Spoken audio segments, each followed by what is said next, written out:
Wesh.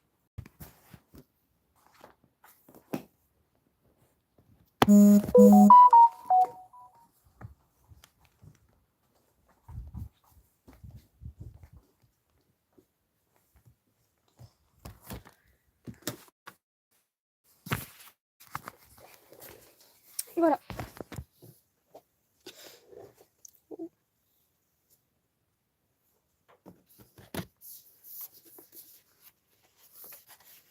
Donc, A.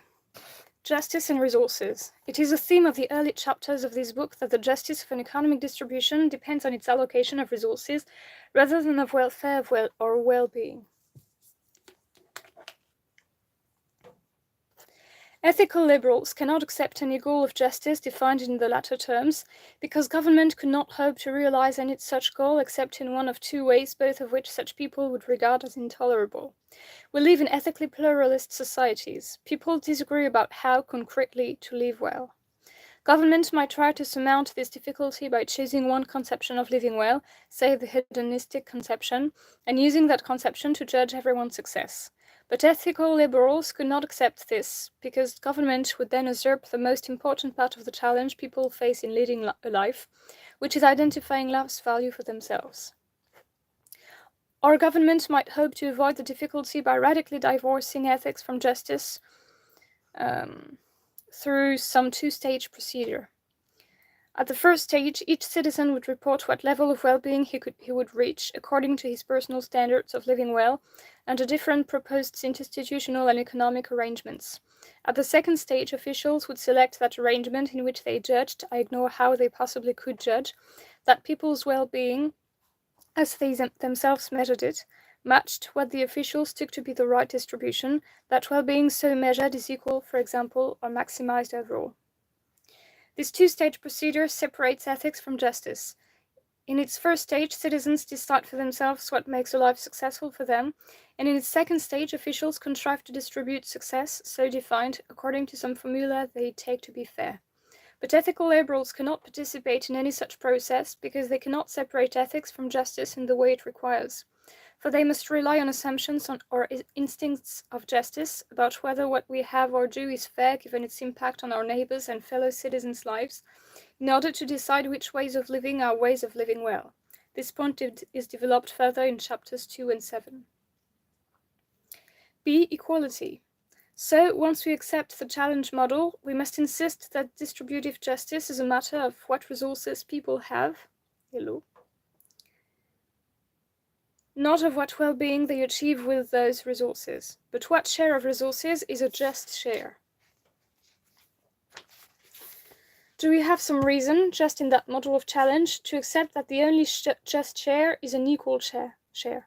Is the challenge model of ethics inherently egalitarian? We face a difficult threshold question before we can begin any answer to that substantive one, however. What strategies do ethical liberals have for reasoning about justice? Much contemporary liberal political philosophy is built around what seems a natural, even compelling, assumption that the interests of the different citizens who make up a political community can be identified in advance of any decision about what distribution of resources among them is just. That is the premise of contractarian theories of justice, which suppose that principles of justice can be derived from thought experiments asking what principles people would agree upon either in their own interests or in virtue of a motive that makes them want to find a reasonable compromise among different people's interests. Rawls's argument for his difference principle assumes, for example, that people's interests can be defined in at least a thin way in advance of any decision about what justice requires.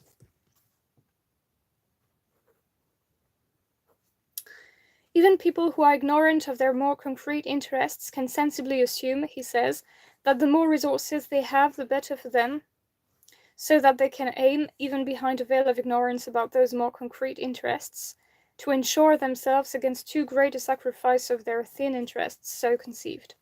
But ethical liberals believe that the character of people's critical interests, at least, depends upon justice.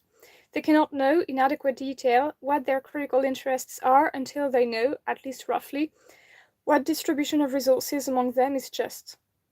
Each ethical liberal might hope that the just share for him is a large share, but he knows that a large share is unlikely to be good for him unless it is also a just one. So he cannot accept even a thin theory of the good that holds that the more resources he has, the better it is for him, or any theory that asks him what it is reasonable for him to surrender, by way of his own interests, out of respect for the interests of others. The impact of the challenge model of ethics on political philosophy is therefore profound. If we are ethical liberals, we find the most basic assumptions and strategies of contemporary liberal political theory both unnatural and unworkable, because our challenge model integrates justice with ethics in a way that defeats those strategies and assumptions. We must think about justice and the good life in a more integrated way. We must arrive at a conception of what justice requires and what our interests are through some argument that does not presuppose that we can have a full answer to either of those questions independently of an answer to the other. We must therefore begin, as we might put it, further back, in a more general theory of value. Ethical liberals assume that it is important how people live, important that they lead successful or good lives rather than bad or wasted ones. Can this sensibly be thought more important in the case of some people than in others, not more important to or for them, but more important as a matter of objective value? It is true that for centuries some people have claimed special importance for their own lives by pointing out, for example, that they belong to a nation favored by God, or that they are people of special lineage or talent or beauty or even wealth. Such claims are happily out of fashion among us now, and we need not make any great effort to refute them. But it is worth noticing that ethical liberals have a special reason for resisting any such claim. The challenge model makes a deep claim that the value of a life well lived does not depend on any antecedent circumstance in which the life begins, but on the performance of living itself, and that claim offers no purchase for the idea that any antecedent circumstance can add to or detract from that value.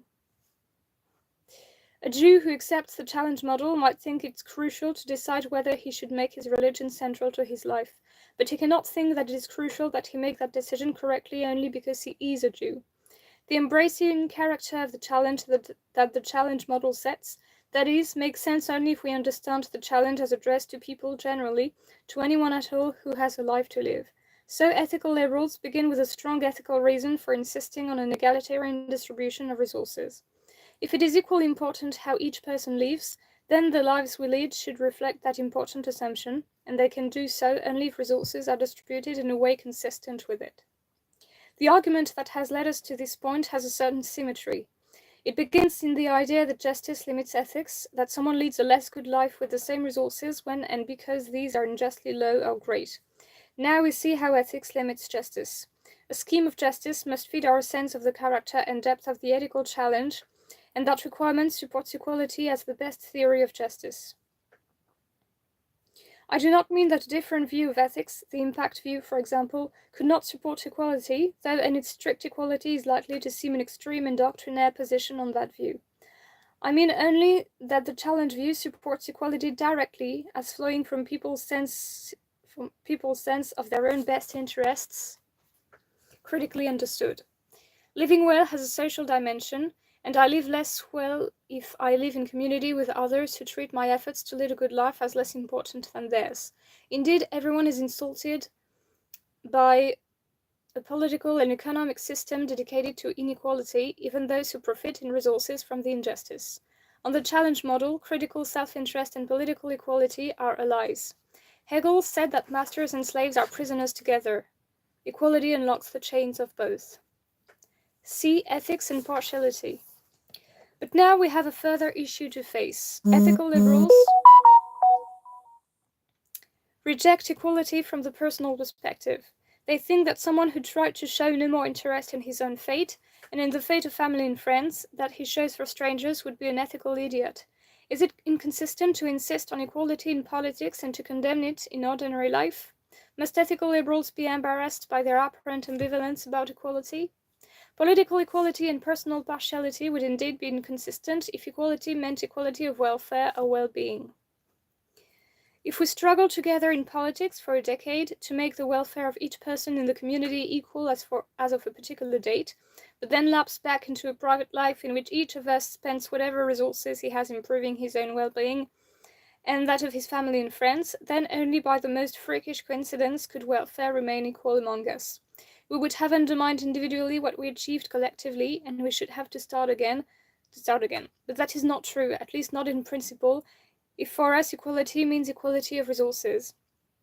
On that theory of justice, I show equal respect for others when I do not appropriate resources that are properly theirs, when I do not exceed my fair share at their expense.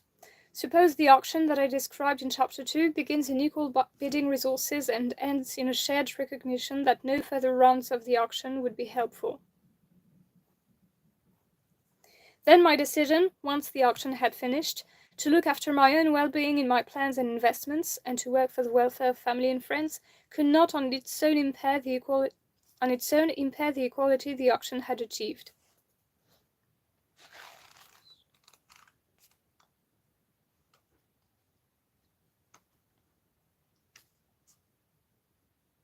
I set aside a more complex problem, whose solution I believe would require elaborating the hypothetical insurance theatre of equality of resources beyond what I or others have yet done. Suppose I consume all my resources, but you economize and leave most of yours to your children. Or that you have invested skillfully and have more to leave for that reason. Or that I have more children than you, and so must divide their inheritance into smaller shares.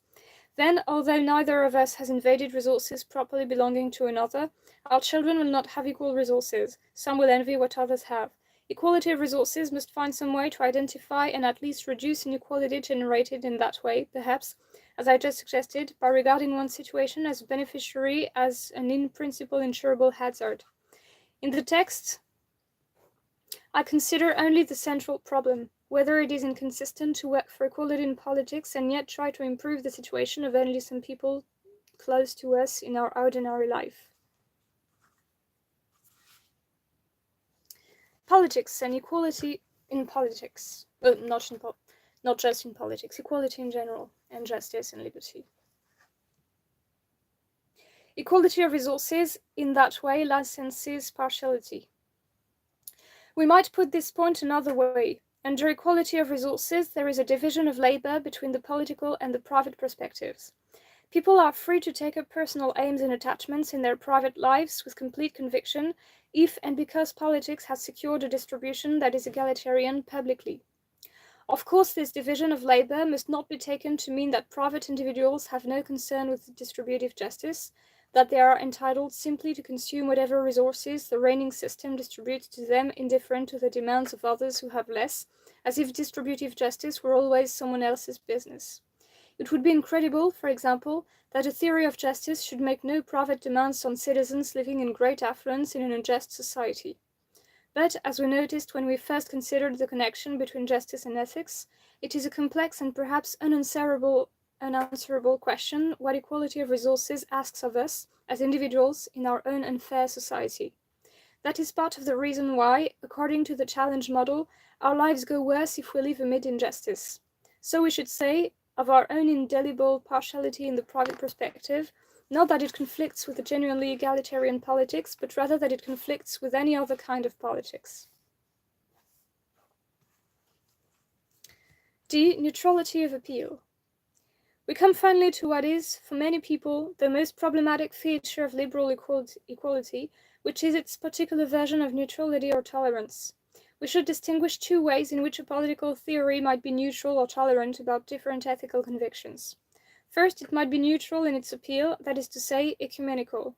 It might set out principles of political morality that can be accepted by people from a very great variety of ethical traditions. Second, it might be neutral in its operation, that is to say, tolerant. It might specify, as one principle of political morality, that government must not punish or discriminate against people because it disapproves of their ethical convictions. Obviously, these two aspects of neutrality are very closely connected. In many, though by no means all, circumstances, the best hope of attracting wide support from different groups lies in some general guarantee against the persecution of any, but the two aspects are nevertheless different. Is the challenge model of ethics ecumenical? It does not take sides as a formal matter among concrete ethical convictions.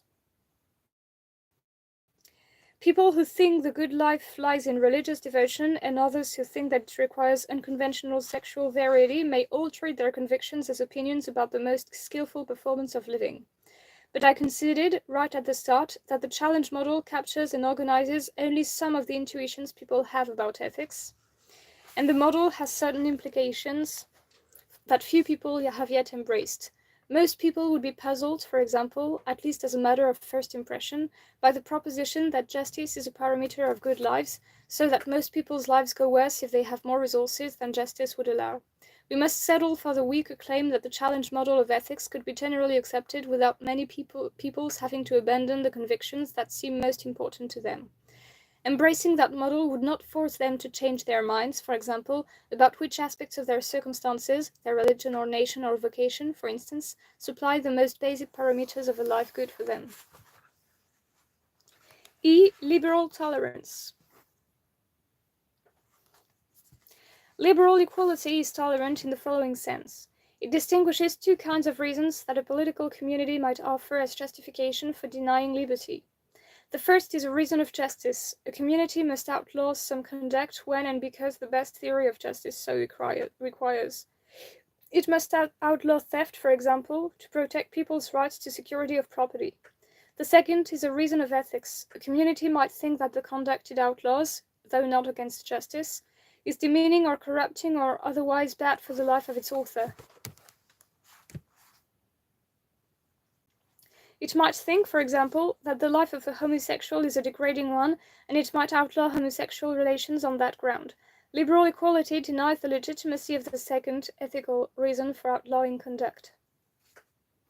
That does not mean, of course, that liberal equality is ethically neutral in results, or that it aims to be. Any political and economic scheme will make some kinds of lives more difficult or expensive to lead than they would be under other schemes.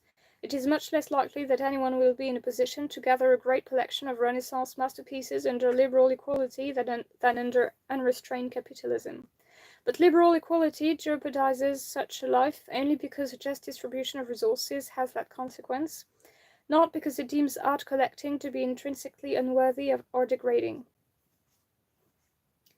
So liberal equality rejects the view the Supreme Court once said was part of American constitutional law, that a majority may properly make homosexuality a crime just because most people think homosexuals lead bad lives. Bowers versus Hardwick. Can people with strong ethical convictions be ethical liberals? Some people think that homosexuals lead very bad lives. Others think that businessmen are contemptible, that atheists waste their lives, that America has become a nation of pitiful couch potatoes, that welfare benefits rust people's souls, that people need to return to nature, that it is imperative to preserve ethnic or religious identities, that patriotism is the most fundamental of the virtues, and so forth. Some people hold these views passionately, they live and preach them, and they despair when their children reject them. How could they endorse the tolerance of liberal equality? Why should people with such strong convictions not attempt to persuade others to what they think is the good? They should. The question is not whether they should campaign for the good as they see it, but how.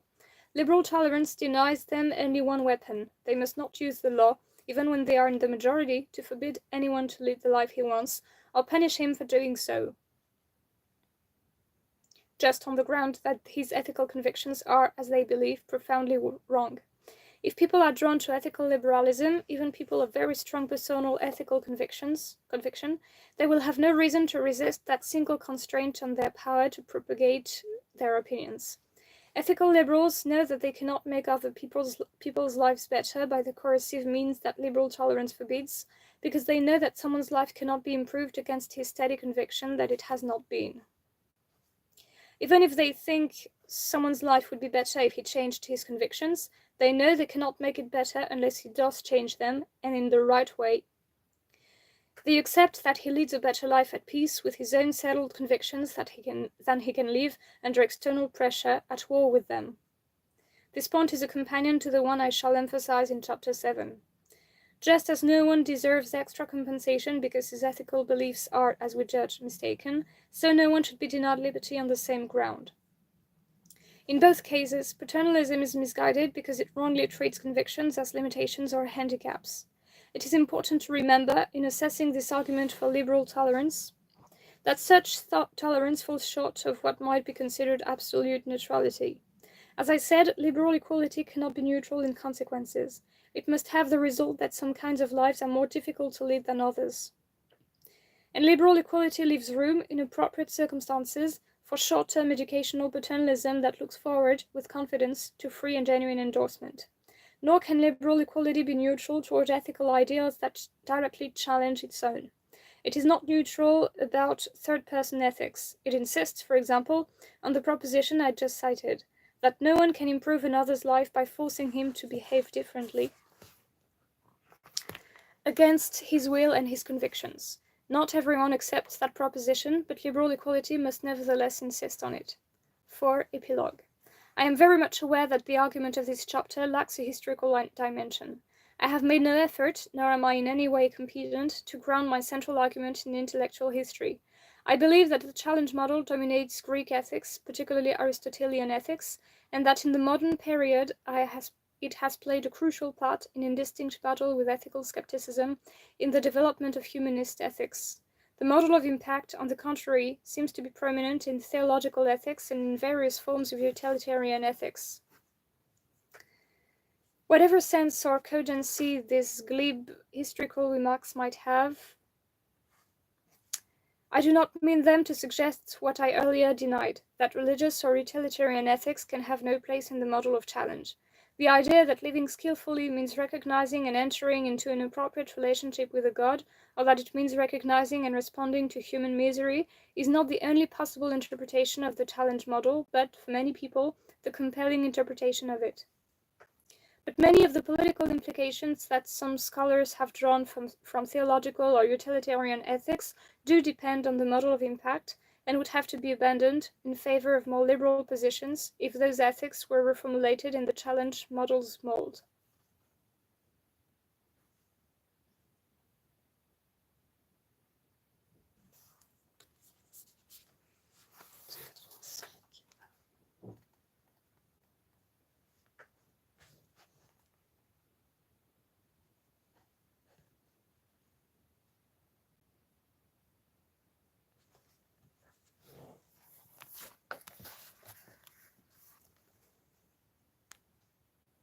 J'arrive tout de suite dans un autre live.